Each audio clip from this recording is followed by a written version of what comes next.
High, this is me. माझ्या मम्मीने पप्पांच्या खिशातून गपचूप ढापलेल्या पैशांमधून पार्टी करताना. ढोलपथक झाल्यापासून आम्ही तिघी एकमेकींना अजिबात भेटलेलं नव्हतं, म्हणून आज आम्ही भेटायचं ठरवलं होतं, ते पण माझ्या घरी. बाहेर भेटायचा प्लॅन होता, पण हमारे अब्बा नाही मानेंगे असं म्हणून आम्ही अख्खं वर्षभर वाया घातला असतं, म्हणून माझ्या घरी भेटण्याचा प्लॅन केला.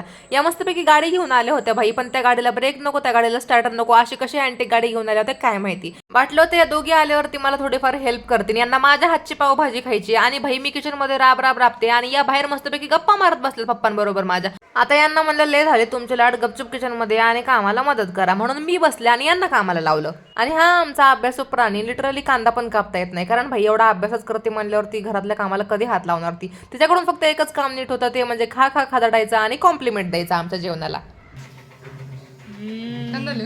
खा खा खादाडासारखं खाऊन झाल्यानंतर ना आम्ही आलो माझ्या रूम मध्ये. आणि भाई आयफोन आमच्या गरिबांच्या हातामध्ये आले होते. लिटरली आम्हाला तो मिनिमाइज आणि मॅक्झिमाइज कसा करायचा हे पण कळत नव्हतं. ऐसाही होता है गाइस, गरीब के हाथों में आयफोन देने के बाद ऐसाही होता है गाइस. अभी देखो मैंने ऐसे बाल छोड़े ना, असं केस सोडलं तर आम्ही सुंदर दिसते ना, म्हणून ह्यांना पण सुंदर दिसायचे. म्हणून बघा बघा गाइस, म्हणजे दीदी जो करेंगी वो सब कुछ हम करेंगे. दीदी आप आगे चलो, हम तुम्हारे पीछे हम तुम्हारे पीछे माती खाएंगे. माझ्या रूम मध्ये आल्यावर त्या आम्हाला रील शूट करायची होती, बट ह्या पोरी माझा टेबलच उचकत बसलेल्या होत्या. दीदीकडे word पण आहे, पण दीदी आताच करत नाही. पुस्तक पण वाचते, rich dad and poor dad. आई शपथ, तिथे तू सगळे अमीरवाली पुस्तकं घेतली. हा. हे पोरगी कुठून आणलं? ते Harry Potter sorry Kinder Joy मध्ये भेटले.